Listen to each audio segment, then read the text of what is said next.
ನಮಸ್ಕಾರ, ನಾನು ಪುಷ್ಪ ಹಿರೇಮಠ ಅಂತ. ಇವತ್ತು ನಮ್ಮ ಒಂದು ಚಾನಲ್ಗೆ ನಮ್ಮ ಕುಲಕರ್ಣಿ ಸರ್ ಬಂದಿದ್ದಾರೆ.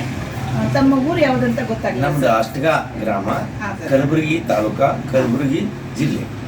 ಅಷ್ಟಗ ಗ್ರಾಮದಲ್ಲಿ 25/6/1962 ಜನ್ಮವಾಗಿದೆ. ನಮ್ಮ ತಾಯಿ ಗಂಗಾಬಾಯಿ, ತಂದೆ ನಾರಾಯಣರಾವ್ ಕುಲಕರ್ಣಿ ಅಷ್ಟಗಿ. ಇವರ ಉದರದಲ್ಲಿ ಜನಿಸಿದಂಥ ನಾನು. ಅವರ ಒಂದು ಅಷ್ಟಗ ಗ್ರಾಮದಲ್ಲಿ ನಾನು 1, 2, 3, 4 ಹೆಂಡತಿಯಿಂದ ನಾನು ವಿದ್ಯಾಭ್ಯಾಸ ಮುಗಿಸಿ ಕಲಬುರಗಿಯಲ್ಲಿ PUC ಸೆಕೆಂಡ್ ಇಯರ್ ಸೈನ್ಸ್ ಮಾಡಿದ ನಂತರ ನಾನು 1978ರಲ್ಲಿ ನಾನು ಹುಬ್ಬಳ್ಳಿಯಲ್ಲಿ ಬಂದ ನಂತರ ಇಲ್ಲೆಲ್ಲ ಸಾಕಷ್ಟು ಕಷ್ಟ ಕಾರ್ಪಣ್ಯಗಳನ್ನು ಅನುಭವಿಸಿ ಇಲ್ಲಿ ಟ್ಯೂಷನ್ ಹೇಳಿ ಇಲ್ಲಿಂದ ಧಾರವಾಡ ವಾಕ್ಯಪಲ್ ಹೋಗಿ ಇದೇ ಥರ ನಾನು ವಿದ್ಯಾಭ್ಯಾಸ ಮುಗಿಸಿ ಮುಂದೆ ಕಲಬುರಗಿ ಹೋದ ನಂತರ ನಾನು ವಿದ್ಯುತ್ ಗುತ್ತಿಗೆದಾರನಾಗಿ, ಕ್ಲಾಸ್ 1 ಗುತ್ತಿಗೆದಾರನಾಗಿ ಕೆಲಸ ನಿರ್ವಹಿಸ್ತಿದ್ದೆ. ಮುಂದೆ ನನ್ನ ತಾಯಿ ಮಾಡತಕ್ಕಂಥ ಒಂದು ವನಸ್ಪತಿಯಿಂದ, ಪಾರಂಪರಿಕ ವೈದ್ಯ ಪದ್ಧತಿಯಿಂದ ಕಲಿತಿದ್ದು ಮುಂದೆ ನಾನು ಅದೇ ಎಲ್ಲರಿಗೆ ಜನರಿಗೆ ಹೇಳ್ತಾ ನಮ್ಮ ಯಾವುದು ಕೊರೋನಾದಲ್ಲಿ ಕೌನ್ಸಿಲಿಂಗ್ ಮಾಡಿ ಮನೆಗೆ ಹೋಗಿ ಈ ಥರ ಮಾಡಿ ನೀರು ಕುಡೀರಿ, ಈ ಥರ ಆಕ್ಸಿಜನ್ ಬರುತ್ತೆ, ಈ ಆಕ್ಸಿಜನ್ ಇಲ್ಲ ಕಾರಣಕ್ಕಾಗಿ ಕೊರೋನಾ ಬರ್ತಾ ಇದೆ. ಇವತ್ತು ಎದೆ ಹೊಡ್ಕೊಂಡು ಸಾಯ್ತಾ ಇದ್ದಾರೆ ಕೊರೋನಾದಲ್ಲಿ. ತಾವು ಎದೆ ಗುಂದಿದೆ, ತಾವೇನಪ್ಪ ಅಂದರೆ ತಿಳಿಸಿ ನೀವು ಧೈರ್ಯ ತಗೊಂಡು ಪುನರ್ಜೀವವಾಗಿ ನೀವು ಬದುಕಬೇಕು ಅನ್ನೋದು ಅಭಿಲಾಷೆ. ನಾನು 79ರಿಂದ ತಾಯಿ ಕೃಪೆಯಿಂದ ಮಾಡ್ತಾ ಇದ್ದೀನಿ. ನಿಮ್ಮ ಮನೆಯಲ್ಲಿ ನಿಮ್ಮ ತಾಯಿಯವರ ತಲೆಯಿಂದ ನಿಮ್ಗೆ ಬಂದಿದೆ? ಹೌದು, ಯಾರು ಹಿಂದೆ ಯಾರು ಹಿರಿಯರು ಇಲ್ಲ. ನಿಮ್ಮ ತಾಯಿಗೆ ಎಷ್ಟು ಜನ ಮಕ್ಕಳು? ನಾವು 7 ಜನ. 7 ಜನರಲ್ಲಿ ನಾನು 3ನೇ ಅವನು. 2 ಅಕ್ಕಂದಿರು ಮೊದಲು. ಅವರಾದ ನಂತರ ನಾನು ಈ ಕಷ್ಟ ಕಾರ್ಪಣ್ಯದಲ್ಲಿ ನಾನು ಈ ಥರ ಮಾಡಿ ನನ್ನ ಕಷ್ಟಜೀವಿಯಾಗಿ ಅಲ್ಲಿಂದ ವಿದ್ಯಾರ್ಥಿಯಾಗಿ ಇಲ್ಲಿ ಬಂದು ಒಂದು 2ನೇದ್ದು ನಾನು ಮನೆಯಲ್ಲಿ ನೀರು ಕುಡಿದು ಬದುಕ್ತೀನಿ. ಉದಾಹರಣೆಗಾಗಿ ಜನರಲ್ಲಿ ನಾನು ದುಡ್ಡು ಕೊಡದೇ ಇದ್ರೂ ಸಹಿತ ನಾನು ಫ್ರೀ ಸೇವೆ ಮಾಡುವಂಥ ವ್ಯಕ್ತಿ. ಒಂದು ಈಗ 2013ರಲ್ಲಿ ನಾನು ದಕ್ಷಿಣ ಮತಕ್ಷೇತ್ರ ಕಲಬುರಗಿಯಲ್ಲಿ ಅಪ್ಪುಗೂಡ ಅಂತಿದ್ದಾರೆ, ಅವ್ರ ತಂದೆ ನನ್ನ ಕ್ಲಾಸ್ಮೇಟ್ ಇದ್ರು. ಅಂಥ ಸಮಯದಲ್ಲಿ ಸಮಾಜ ಸೇವೆ ಮಾಡಿ ನಮ್ಮ ಗ್ರಾಮದಲ್ಲಿ ಇರ್ತಕ್ಕಂಥ ಒಂದು ಕೆಲವು ಗ್ರಾಮದಲ್ಲಿ ಒಂದು ರೋಡ್ ಇರಲಿಲ್ಲ.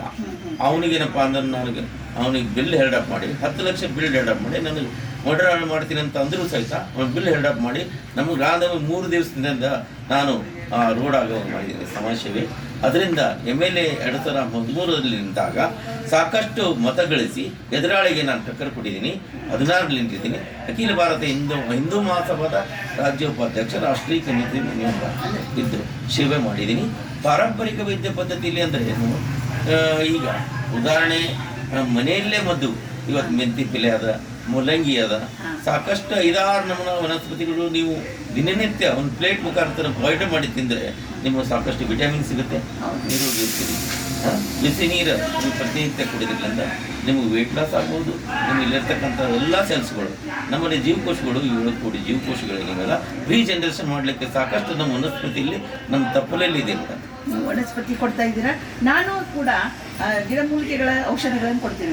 ಅವಾಗ ನಾವು ಆಕ್ಚುಲಿ ಹೇಳ್ಬೇಕಂದ್ರೆ ಮೂಲಂಗಿಗೆ ಒಂದು ಉದಾಹರಣೆ ಕೊಡ್ತೀನಿ ನಿಮಗೆ.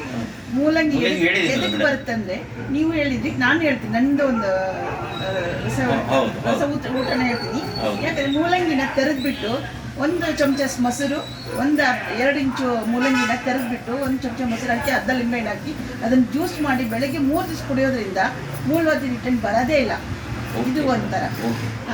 ಇನ್ನು ಮೆತ್ತಿಪಲ್ಲೆ ಇರುತ್ತೆ, ಇದು ಮೆಕ್ಕಿತೆನೆ ಗೊತ್ತಾ? ಆ ಮೆಕ್ಕಿತೆನೆ ಕೂದಲು ಇರ್ತಾವಲ್ಲ, ಅವು ನೀರಲ್ಲಿ ಹಾಕಿ ನೆನೆದು ದಿನನಿತ್ಯ ಕುಡಿದ್ರಿಂದ ಅದರಿಂದ ಸಹಿತ ನಿಮಗೆ ಮೂಲ ಇದೆ. ಮತ್ತೆ ನೀವು ನುಗ್ಗೆ ಸೊಪ್ಪು ಹೇಳಿದ್ರೆ, ನುಗ್ಗೆ ಸೊಪ್ಪು ಹೇಳಿಲ್ಲ ಮೇಡಮ್, ನುಗ್ಗಿ ತಪ್ಪಲು ಹೇಳಿದ್ದೀನಿ. ಆ ತಪ್ಪಲು ಒಣಗಿಸಿ ಪುಡಿ ಮಾಡಿ ಮುಂಜಾನೆ ತೆಗೆದು 1 ಚಮಚ ಹಾಕಿ ಕುಡಿಯೋದ್ರಿಂದ ಶುಗರ್ ಕಂಟ್ರೋಲ್ ಆಗುತ್ತೆ. ಅದೇ ನಾವು ಏನ್ ಮಾಡ್ತೀವಿ, ನುಗ್ಗೆ ಸೊಪ್ಪನ್ನು ತೆರ್ಕೊಂಡ್ಬಂದು ತಗಡ ಮೇಲೆ ಹಾಕಿ ಅದನ್ನ ಒಣಗಿಸ್ತೀವಿ, ಬಿಸಿಲಿಗೆ ಒಣಗಿಸ್ಬಿಟ್ಟು ಪುಡಿ ಮಾಡಿ ಅದನ್ನ ಚಟ್ನಿ ಪುಡಿ ತರ ನಾವು ಆಮೇಲೆ ಅದ್ರದ್ದೇ ಇದನ್ನು ಮಾಡ್ತೀವಿ, ಜ್ಯೂಸ್ ಮಾಡ್ಕೊಂಡು ಕುಡಿತೀವಿ. ಈ ತರ ಅಂದ್ರೆ ಶುಗರಿಗೆ ಬರುತ್ತೆ ಅಂತ. ಅದಕ್ಕೆ ಅರ್ಧ ಲಿಂಬೆಹಣ್ಣು ಬೆರೆಸಲೇಬೇಕು, ಅಂದ್ರೆ ಇನ್ನೂ ಚೆನ್ನಾಗಿರುತ್ತಂತ. ಮತ್ತೆ ನೀವು ಬೇರೆ ಬೇರೆ ಇನ್ನೇನು ಕೊಡ್ತೀರಾ? ಸಾಕಷ್ಟು ಈಗ ನಾವು ಮನೆಯಲ್ಲಿ ಈಗ ಟೆನ್ಷನ್ ಕಮ್ಮಿ ಆಗಬೇಕಾದ್ರೆ ನಿಮ್ಗೆ ಏನಪ್ಪಾ ಅಂದ್ರೆ ಈಗ BP ಕಮ್ಮಿ ಆಗಬೇಕು, ಶುಗರ್ ಹೈ ಆಗಬಾರ್ದು, ಇಂಥವೆಲ್ಲ ನುಗ್ಗಿ ಇವತ್ತು ಅಂಜೂರ ಇದೆಯಲ್ಲ, ಅಂಜೂರ ತಿನ್ನ ಶುಗರ್ ಕಂಟ್ರೋಲ್ ಆಗುತ್ತೆ. ಹೌದು, ವಿಟಮಿನ್ ಸಿ ಇದೆ ಮೇಡಮ್. ಇನ್ನೊಂದು ಉತ್ತತ್ತಿ ಇರುತ್ತಲ್ಲ, ಮುಂಜಾನೆ ತೆದ್ದು ಅದು ಹಾಲಲ್ಲಿ ನೆನೆ ಹಾಕಿ ಮುಂಜಾನೆ ತೆದ್ದ ತಕ್ಷಣ ದಮ್ ಆದ ನಂತರ ಬೀಜ ತೆಗೆದು ಅದನ್ನು ಹಲ್ವಾ ಮಾಡಿ ಮುಂಜಾನೆ ತೆಗೆದು ಒಂದು ಚಮಚ ತುಪ್ಪ ಹಾಕಿ ದಿನನಿತ್ಯ ತಿನ್ನೋದ್ರಿಂದ ಶುಗರ್ ಕಂಟ್ರೋಲ್ ಆಗುತ್ತೆ, BP ಎಲ್ಲ ಕಂಟ್ರೋಲ್ ಆಗುತ್ತೆ. BP ಕಂಟ್ರೋಲ್ ಆಗಬೇಕು, ಶುಗರ್ ಕಂಟ್ರೋಲ್ ಆಗಬೇಕಂದ್ರೆ ನಾನು ಒಂದೆರಡು ಗಿಡಮೂಲಿಕೆಗಳನ್ನ ಹೇಳ್ತೀನಿ. ಬೆಳಗ್ಗೆ ಎದ್ದು ಬಟ್ಲೆಲಿ ತಿನ್ಬೋದು, ಬಟ್ಲು ತಿನ್ಬೋದು, ಇಲ್ಲ 2 ಪತ್ರಿ ದಳ ತಿನ್ಬೋದು, ಇಲ್ಲ ಅಂದ್ರೆ ಅದು ಬಿಟ್ಟರೆ ಒಳ್ಳೆ ಚಿಗುರಾದ ಕರ್ಕಿ ಕುಡಿಗಳು ತಿನ್ಬೋದು, ಅದಕ್ಕೂ ಕೂಡ ಶುಗರ್ ಕಂಟ್ರೋಲ್ ಆಗುತ್ತೆ. ಇನ್ನೊಂದು ಮೇಡಮ್, ತುಳಸಿ ಗೊತ್ತಿದಿಲ್ಲ. ಇವತ್ತು ತುಳಸಿ ಸಾಮಾನ್ಯವಾಗಿ ಬ್ರಾಹ್ಮಣ್ಸ್ ಅಲ್ಲ, ಇಡೀ ಜನರು ಹಿಂದೂ ಸಮುದಾಯದ ಜನರು ಎಲ್ಲರ ಕಡೆ ತುಳಸಿ ಇರುತ್ತೆ. ಅದರಲ್ಲಿ ರಾಮ ತುಳಸಿ, ಕೃಷ್ಣ ತುಳಸಿ, ವನ ತುಳಸಿ, ಲಿಂಬು ತುಳಸಿ, ವಿಷ್ಣು ತುಳಸಿ, ಈ 5 ನಮೂನ ತುಳಸಿ ಸೇರಿ ಒಂದು ರಸ ಮಾಡಿ ಪ್ರತಿನಿತ್ಯ ಕುಡಿದ್ರಿಂದ ಸರ್ವರೋಗ ನಿವಾರಕ. ಲಕ್ಷ್ಮಣ ಮೂರ್ಛೋದಾಗ ಸಂಜೀವಿನಿ ಕಡ್ಡಿ ತರ್ತಾನ ಹನುಮಂದಿವರು, ಅಷ್ಟು ಪ್ರಸಿದ್ಧ ಮೇಡಮ್ ಇದು. ಅದೇ ಸಣ್ಣ ಮಕ್ಳಿದ್ದಾಗ ಕೆಂಬಂದ್ರೆ 2 ತುಳಸಿ ದಳ ಕುಡೀರಿ ಅಂತಾರೆ, ಆಮೇಲೆ ಎಲಿ ತುಂಬು ಅದನ್ನು ಹಾಕಿ ಕುದಿಸಿ ಅಂತಾರೆ. ಯಾಕಂದ್ರೆ ಮನೆಯಲ್ಲೇ ಸಾಕಷ್ಟು ಇದೆ ಆಯುರ್ವೇದಿಕ್ ಗಿಡಮೂಲಿಕೆಗಳ, ಮನೆಯಲ್ಲೇ ಆಯುರ್ವೇದಿಕ್ ಇದೆ. ಅದನ್ನ ನಮ್ಮ ಭಾರತ ಜನರಿಗೆ ಇನ್ನೂ ಗೊತ್ತಾಗ್ತಾ ಇಲ್ಲ. ನಮ್ಮಲ್ಲಿ ಇದನ್ನ ಕೊಚ್ಚಿಕೊಂಡು ಆಂಗ್ಲರು ಒಯ್ದಿದ್ದಾರೆ ಗಿಡಮೂಲಿಕೆಗಳನ್ನ, ಆಯುರ್ವೇದಿಕ್ ಔಷಧಗಳನ್ನ. ಬಟ್ ನಮ್ಮಲ್ಲಿ ಅವ್ರು ಇನ್ನೂ ಪಂಡಿತರಾಗಿಲ್ಲ. ಬಟ್ ನಿಮ್ಮಂತವ್ರು ಮನೆಗೆ ಒಬ್ಬೊಬ್ರು ಆದ್ರೆ ಬೆಳೆದ್ರೆ ನಮ್ಮ ಪ್ರಪಂಚ ಇನ್ನೂ ಬೆಳೆಯುತ್ತೆ, ನಮ್ಮ ಭಾರತ ಇನ್ನೂ ಸುಧಾರಿಸ್ಕೊಳ್ಳುತ್ತೆ ಅಂತ ಹೇಳ್ತೀನಿ. ಆಯ್ತು, ಧನ್ಯವಾದಗಳು ಸರ್. ತಮ್ಗೆ ತುಂಬಾ ಚೆನ್ನಾಗಿ ಕಾರ್ಯಕ್ರಮ ಕೊಟ್ಟಿದ್ದೀರಾ. ಧನ್ಯವಾದಗಳು.